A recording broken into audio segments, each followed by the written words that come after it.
श्री वाल्मीकि निर्मित आज रामायण आदि काव्य के बालकांड में 39वां सर्ग। आप सभी से अनुरोध है कि यदि आप इन वीडियोस को लाइक, शेयर या सब्सक्राइब नहीं भी कर सकते तो इन्हें पूरा अवश्य सुने। विश्वामित्र की कही हुई कथा सुनकर श्री रामचंद्र जी बड़े प्रसन्न हुए। उन्होंने कथा के अंत में अग्नितुल्य तेजस्वी विश्वामित्र मुनि से कहा, ब्राह्मण, आपका कल्याण हो। मैं इस कथा को विस्तार के साथ सुनना चाहता हूं। मेरे पूर्वज महाराज सगर ने किस प्रकार यज्ञ किया था। उनकी यह बात सुनकर विश्वामित्र जी को बड़ा कौतूहल हुआ।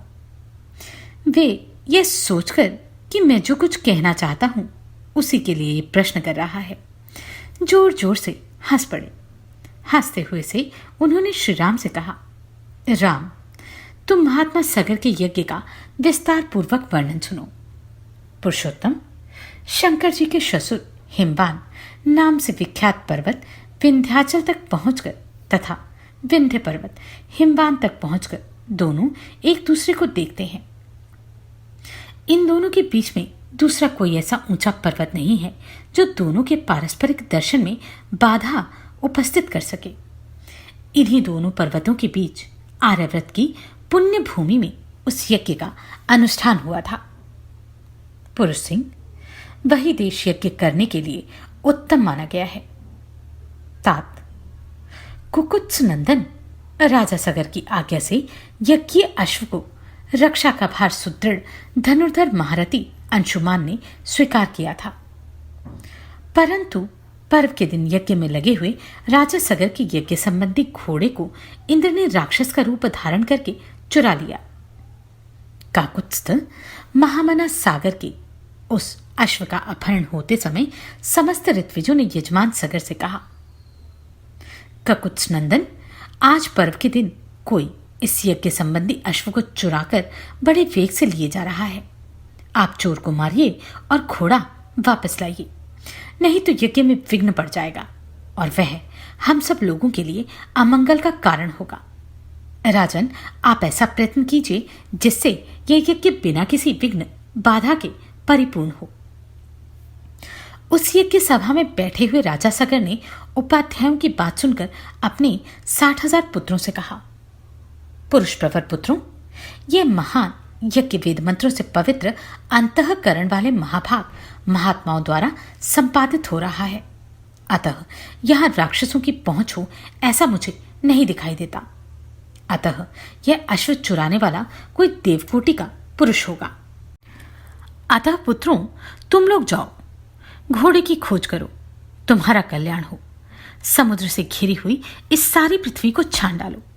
एक एक योजन विस्तृत भूमि को बांटकर उसका चप्पा चप्पा देख डालो।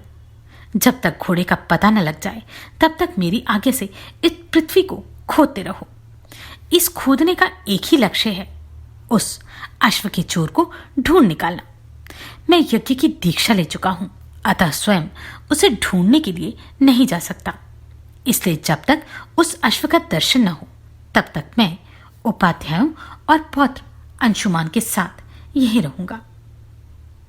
श्री राम पिता के आदेश रूपी बंधन से बंधकर वे सभी महाबली राजकुमार मन ही मन हर्ष का अनुभव करते हुए भूतल पर विचरने लगे।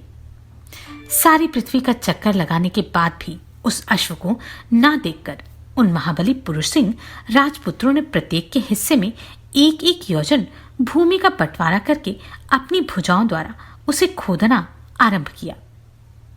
उनकी उन भुजाओं का स्पर्श वज्र के स्पर्श की भांति दुस्सह था। रघुनंदन उस समय वज्रतुल्य शूलों और अत्यंत दारुण हलों द्वारा सब ओर से विदीर्ण की जाती हुई वसुधा आर्तनाद करने लगी। रघुवीर उन राजकुमारों द्वारा मारे जाते हुए नागों, असुरों, राक्षसों तथा दूसरे दूसरे प्राणियों का भयंकर आर्तनाद गूंजने लगा। रघुकुल को आनंदित करने वाले श्री राम अपने 60,000 योजन की भूमि खोद डाली, मानो वे सर्वोत्तम रसातल का अनुसंधान कर रहे हों। नरश्रेष्ठ राम इस प्रकार पर्वतों से युक्त जम्बूद्वीप की भूमि खोदते हुए वे राजकुमार सब ओर चक्कर लगाने लगे। इसी समय गंधर्वों, असुरों और नागों सहित संपूर्ण देवता मन ही मन घबरा उठे और ब्रह्मा जी के पास गए। उनके मुख पर विषाद छा रहा था। वे भय से अत्यंत संत्रस्त हो रहे थे। उन्होंने महात्मा ब्रह्मा जी को प्रसन्न करके इस प्रकार कहा, भगवान, सगर के पुत्र इस सारी पृथ्वी को खोद डालते हैं और बहुत से महात्माओं तथा जलचारी जीवों का वध कर रहे हैं। यह हमारे यज्ञ में विघ्न डालने वाला है। यह हमारा अश्व चुरा कर ले जाता है। ऐसा कहकर वे सगर के पुत्र समस्त प्राणियों की हिंसा कर रहे हैं। इस प्रकार श्री वाल्मीकि निर्मित आर्ष रामायण आदि काव्य के बालकांड में 39वां सर्ग पूरा हुआ। आप सभी को कोटि कोटि साधुवाद। आपने इन वीडियोस को इतना प्रेम दिया। नमस्कार, मैं आभा शर्मा जावास। यदि आपको मेरा ये प्रयत्न सराहनीय लगा हो तो मुझे सब्सक्राइब करके प्रोत्साहित करें।